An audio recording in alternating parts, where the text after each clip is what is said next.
कुठलीही फिल्म सध्या तिने बॉक्स ऑफिसवर किती कलेक्शन केलं किंवा तिने खूप कलेक्शन केलं त्याने ती उत्तम फिल्म होत नाही आणि तिने किती कमी कलेक्शन केलं म्हणून ती विचित्र फिल्म होत जाते. कारण बॉक्स ऑफिस कलेक्शन जे आहे ते ऑल टुगेदर त्यावेळेचं टायमिंग आहे. पोटात असताना मी फक्त देवाला असं म्हणाले होते की there are lot of limitations.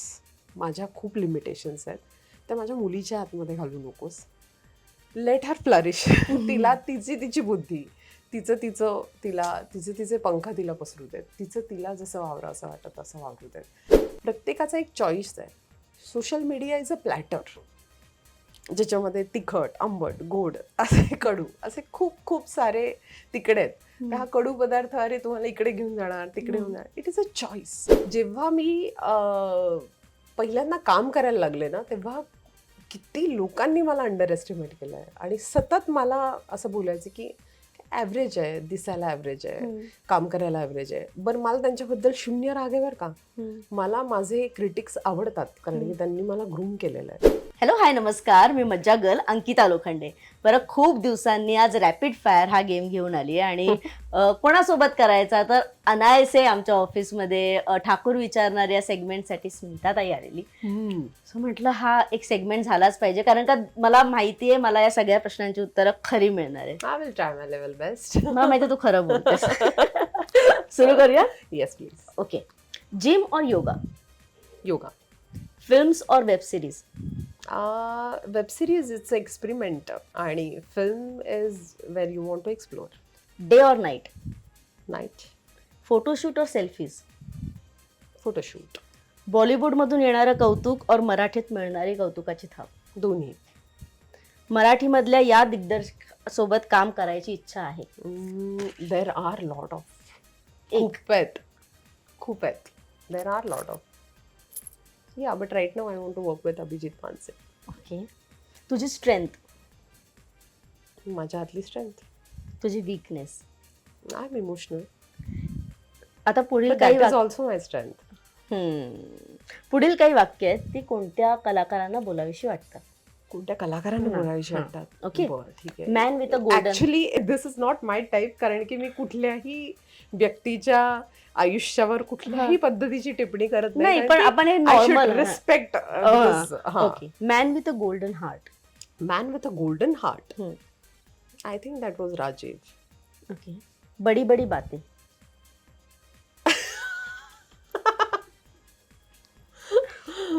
Now I can say social media. किती ते फोटोशूट? किती ते photoshoot. I think this goes to in a good way Sai. Okay. कोणाचं काय तर कोणाचं काय? अरे यार मला माहिती नसते यार इतकी लोकांची कोणाचं काय तर कोणाचं काय. I think we have to talk about reels. Evergreen? Evergreen यार for me evergreen. Oh my god तू इतका असा शब्द विचारलायस ना. I think there are evergreen few films are evergreen for me. जशी उंबरठा फिल्म माझ्यासाठी एव्हरग्रीन आहे किंवा जोवा माझ्यासाठी एव्हरग्रीन आहे. काकस्पर्श माझ्यासाठी एव्हरग्रीन आहे. रेगे माझ्यासाठी एव्हरग्रीन आहे. या देर आर फिल्म्स. ओके. तुझ्या आयुष्यातला एक उसूल काय जो काही केल्यास स्मिता कधीच तोडत नाही? Self respect. अभिनेत्री नसतीस तर? प्रोफेसर असते. पण मला असं वाटतं आता की मी अभिनेत्री नसते तर मी काहीच नसते. ओके. हा खूप छान प्रश्न आहे पण मला माहिती आहे याचं उत्तर तू फार सुंदर पद्धतीने देशील. तुला एक पार्टी थ्रो करायची आहे पण त्या पार्टीमध्ये फक्त तुला 3 लोकांनाच बोलवायची परमिशन आहे. तर इंडस्ट्रीमधले ते 3 लोक कोण असतील? यार एक तर मला पार्टी थ्रो करायची तर 3 लोक असं होऊ शकत. 3 लोकांमध्ये माझं काहीच होत नाही. मज्जा ने तुला परमिशन दिली तुला 3च लोकांना बोलवायचं. यार आय विल कॉल लाईक माझं एव्हरग्रीन मला ज्याचं गाणं ऐकायला आवडतं दॅट इज पॅपॉन. पॅपॉन काय त्याचं काय उच्चार आहेत ते. म्हणजे मला गाणं ऐकायला आवडतं प्रचंड. नंतर मी म्युझिकची तशी खूप प्रेमी आहे. एक माझा अमित राज नावाचा मित्र आहे. त्याला मला बोलवायला आवडेल, कारण की तो आहे his a party person. Third person, I think third person I will call some dancer. मग माझी महफिल खूप छान. सब इंतजाम किया. सब इंतजाम हो गया. ओके, मराठीतली एक ओव्हररेटेड आणि एक अंडररेटेड मूवी. ओव्हररेटेड आणि अंडररेटेड, यार असं कधीच नसतं यार. अंडररेटेड फिल्म अंडररेटेड पण नसते, कारण की फिल्मचं बॉक्स ऑफिस कलेक्शन हे डिसाइडच करू शकत नाही की कुठली एखादी film काय फिल्म असं वाटतं वगैरे. की का नाही चालली यार इतकी छान. यार चालण्यावर अगेन हा खूप 1 तासाचा interview इंटरव्ह्यू होऊ होऊ शकतो, I know शकतो, that. कारण की हा रॅपिड फायर राऊंड राहणार नाही. कारण की कुठलीही फिल्म सध्या तिने बॉक्स ऑफिसवर किती कलेक्शन केलं किंवा तिने खूप कलेक्शन केलं, त्याने ती उत्तम फिल्म होत नाही. आणि तिने किती कमी कलेक्शन केलं म्हणून ती विचित्र फिल्म होत जाते. कारण बॉक्स ऑफिस कलेक्शन जे आहे ते ऑल टुगेदर त्यावेळेचं टायमिंग आहे. आणि फिल्म हे 100 वर्षाचं मीडियम आहे. आत्ता एखादी फिल्म काळाच्या खूप पुढे वाटते, पण ती काळाच्या खूप पुढची फिल्म असल्यामुळे ती रिलेटेबल वाटत नाही. सो मी उत्तर देणारच नाही या प्रश्नाचं. ओके, पुढे जाऊया. एक प्रश्न विचारायचा आहे या पुढील कलाकारांना ज्यांची मी नावं घेते. तुला काय विचारावं असं वाटतं ते विचारायचं. विचारें. मनोज बाजपेयी. मनोज वाजपेयी सर, आप इतने साल से काम कर रहे हो, ये जो काम में आपकी शिद्दत है, जो बॉडी पे वर्कआउट कर रहे हो, वो इतनी सारी चीज़ें आप कर रहे हो, जो जुनून है आपके अंदर, इतनी सारी फिल्में करने के बावजूद वो कहाँ से लाते हो? धीरेंद्र द्विवेदी. धीरेंद्र द्विवेदी. त्याला काय विचारायचं आज होऊन जाऊ दे कॅमेरा.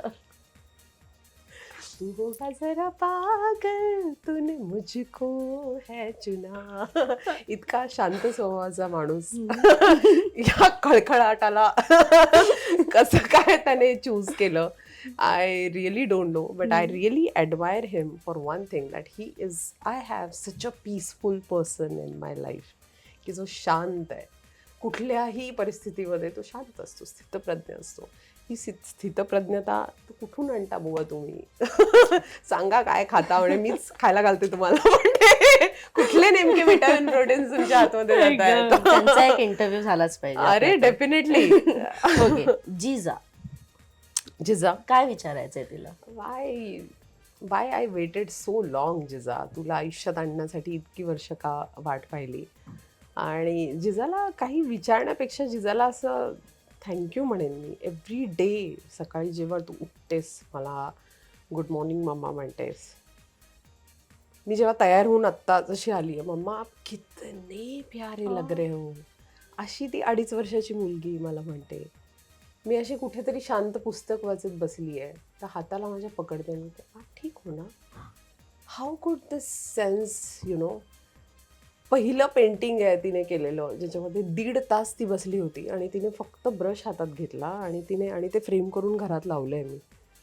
आणि मी असं विचारलं की तू हे कसं काय? तर त्यांनी पूर्ण पेंटिंगची तिने मला स्टोरी सांगितली की दिस इज द स्टोरी मम्मा. तर हाऊ दिस, हे कसं काय आलं? तर मला असं वाटतं की ती पोटात असताना मी फक्त देवाला असं म्हणाले होते की there are lot of limitations. माझ्या खूप लिमिटेशन्स आहेत, त्या माझ्या मुलीच्या हातमध्ये घालू नकोस.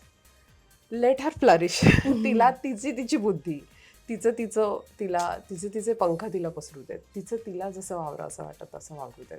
एवढी एकच विश मी देवाकडे मागितली होती. And Jija, you are so beautiful. Mamma loves you lot. Okay, social मीडियाची एक खटकणारी गोष्ट, बरेच आहे पण एक. सोशल मीडियाचं काही खटकून घेण्यासारखं असं काही नाही आहे सोशल मीडियामध्ये. सोशल मीडिया त्याचं काम करतोय. तुम्हाला, it is up to us how we are taking it. प्रत्येकाचा एक चॉईस आहे. Social media is a platter, ज्याच्यामध्ये तिखट, आंबट, गोड, असे कडू, असे खूप खूप सारे तिकडे आहेत. हा कडू पदार्थ अरे तुम्हाला इकडे घेऊन जाणार, तिकडे घेऊन जाणार. It is a choice. You have म्हणजे तुम्हाला again not just social media, कुठेही तुम्हाला तुमचा चॉईस हा असला पाहिजे की मला हे करायचं आहे किंवा हे मला करायचं नाही. त्याचं ओके, आता हे 2 शेवटचे प्रश्न ते फार इम्पॉर्टंट असतात माझ्यासाठी. बापरे. अंकिता, मी नेटाने प्रयत्न करेन की मी तुला तुझं जे मटेरियल आहे ते दे, पण प्लीज हा व्हिडिओ कुठेतरी व्हायरल होईल, काहीतरी असं काहीही अपेक्षा बाळगू नकोस तू. एक बायोग्राफी करायची असेल तर कोणावर करायची? यार माझं पहिल्यापासून मला माहित नाही की काय आहे ते. मला असं वाटतं की स्मित आणि मी ही जी हे जे पुस्तक आहे ललिता ताम्हणेंनी लिहिलेलं, मला स्मिता पाटील यांच्यावर बायोग्राफी व्हायला पाहिजे. कारण की खूप खूप मेस्मरायझिंग काम केलं आहे. आणि त्या एजला मी आत्ताही लाल मिर्च सारखा सिनेमा असो किंवा मी त्यांचे दूरदर्शनवर त्यांनी दिलेले इंटरव्ह्यूज असो, मी सगळे पाहिलेत ग त्यांचे. मी जसं म्हणाले ना की किती ॲक्ट्रेसेस आहेत आपल्याकडे ज्यांचं मी खूप कामं बाहेरच्या देशातल्या, इराणियन, तशा इंडियामधल्या त्या अशा ॲक्ट्रेस आहेत की ज्यांचा मी जेव्हा पहिल्यापासून असा शेवटपर्यंतचा असा सिनेमाचा मी त्यांचा जेव्हा फ्लो मी पाहिला, तर मला असं झालं की यार कसं काय हे हाऊ इज इट पॉसिबल, की कसं हे त्यांनी केलं आणि काय सॉर्ट ऑफ कॉन्फिडन्स होता त्यांच्यामध्ये. स्वतःच्या असण्याला ज्या पद्धतीने त्यांनी एक्सेप्ट केलेलं होतं ना, मला नाही माहिती की भारतामध्ये असं कुणीही आत्तापर्यंत आय विल से की शी इज द वन की ज्यांनी मी जेन्युइनली सांगू, म्हणजे मी इथे जे माझी काय म्हणतात रोजीरोटी आहे आपलं, मी इथे बसून सांगते. मी जेव्हा पण प्रश्न काढते ना, मला एक कळतं की कलाकार कोणत्या प्रश्नाची काय उत्तरं देणार आहे. हे लिहिताना मला माहिती होतं की स्मिता पाटील नाव असणार आहे. Oh is it exactly. आणि मी आय एम दॅट प्रेडिक्टेबल. मी अजिबात खोटं बोलत नाहीये. मी जेव्हा हा प्रश्न लिहिला मला माहिती होतं की नाव मला स्मिता पाटील आहे. या because I am telling you की मला असं वाटतं की त्यांनी खूप अद्भुत काम केलं आहे यार. आणि सिनेमा मीडियममध्ये त्यांनी, आपण काय कित्येक नाटकांमध्ये काम करणारे दिग्गज सगळे कलाकार आहेत, आपण त्यांच्याबद्दल बोलतो, पण एक अशी मुलगी आहे जी महाराष्ट्रात जन्माला आली आहे आणि महाराष्ट्रीयन मुलगी आहे आणि तिने जागतिक स्तरावर त्यावेळेला कान्स आणि अशा सगळ्या रिप्रेझेंट करून केवढं काम केलं आहे यार. That is so mesmerising. म्हणजे तेव्हा सोशल मीडिया नव्हता. अगेन मी तुला म्हणाले ना, social media is a platform की तुम्हाला काय घ्यायचं आहे. तेव्हाचे किती रेअर इंटरव्ह्यूज आहेत जे मी त्यांचे पाहिलेले आहेत. त्या इंटरव्ह्यूजमध्ये ज्या पद्धतीची, मला असं वाटतं ना, एलिगन्स, माणसाला ना एक शेवटची गोष्ट आहे जी आपल्याला आपल्या आतली सोडली नाही पाहिजे, आणि that is elegance. Elegance is not about outer look और समथिंग लाईक दॅट. एलिगन्स म्हणजे आपल्या आतला एलिगन्स, आपल्या कामामध्ये असलेला एलिगन्स, त्याची निष्ठा, त्याच्याबद्दल असलेला आपल्याला आतमधनं वाटलेली आत्मीयता, त्याची पॅशन. तुम्हीच तुमच्या पॅशनचा जेव्हा बाजार करायला जाता ना, तेव्हा बाजारपेठेला नावं ठेवू नका. तुम्हीच पहिल्यांदा बाजार करू नका, सगळ्यात पहिल्यांदा म्हणजे. So she did. त्यांनी जे केलं आहे ना ते इतकं अद्भुत आहे. म्हणजे मी ते अमेरिकाला जेव्हा मला प्रशांतने सांगितलं की माझ्या मुलाचं काम जे आहे तो प्रतीक करतोय, मी अशी झाली व्हॉट इज दिस आणि व्हॉट इज दिस. तर मी त्यांना म्हणाले की यार मला फक्त त्यांची साडी हवी होती रे, एक मला एक साडी फक्त हवी होती त्यांची वगैरे. काय सांगते ती म्हणून. पण म्हणजे आय हॅव लॉट ऑफ, मला असं वाटतं की त्यांच्याबद्दल लिहिलं गेलं पाहिजे, त्यांच्यावर काहीतरी आलं पाहिजे. मी ह्याच्यावर खूप बोलू शकते, मी ऐकूही शकते. तर हा एक शेवटचा प्रश्न. पुढे जाऊन तुझ्यावर बायोपिक येईलच, असं वाटतंय तुला? हो येईल. त्याचं नाव काय असावं? एखादं पुस्तक जरी आलं तरी नाव काय असावं? अरे बाप रे, काय सो अनप्रेडिक्टेबल. असं असायला पाहिजे. कारण का सांगते मी तुला, जेव्हा मी पहिल्यांदा काम करायला लागले ना, तेव्हा किती लोकांनी मला अंडर एस्टिमेट केलं आहे आणि सतत मला असं बोलायचं की ॲव्हरेज आहे, दिसायला ॲव्हरेज आहे, काम करायला ॲव्हरेज आहे. बरं, मला त्यांच्याबद्दल शून्य राग आहे बरं का. मला माझे क्रिटिक्स आवडतात, कारण की त्यांनी मला ग्रूम केलेलं आहे. त्यांनी मला अभ्यासक्रम दिला आहे पुढचा यु नो. आणि मला ॲप्रिशिएट करणारे लोकसुद्धा प्रचंड आवडतात, कारण की त्यांनी मला मार्क्स दिलेले आहेत. ओके, या अभ्यासक्रमाला तुझे हे मार्क्स आहेत you know. So they are my teachers, all are my teachers. पण कोणालाच असं नेहमी, आणि माझ्या बाबतीत असं झालेलं आहे की कोणी मला प्रेडिक्ट केलं ना, हां ठीक आहे रे, हे एवढं करेल, हां ठीक आहे रे, मग मी जी काही अनप्रेडिक्टेबल काहीतरी घडतं आयुष्यात. कारण की मला एवढं माहिती आहे की एक काम मी फार प्रामाणिकपणे केलं आहे, अँड दॅट इज माझं अभिनेत्री असणं.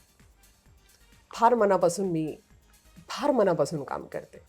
सो मला त्या गोष्टीवर विश्वास आहे. So I am unpredictable. Exactly. आणि हा रॅपिड फायर संपतोय, पण मला एक खूप गोष्ट सांगायची आहे की मी पहिला इंटरव्ह्यू केलेला सावटच्या वेळेस.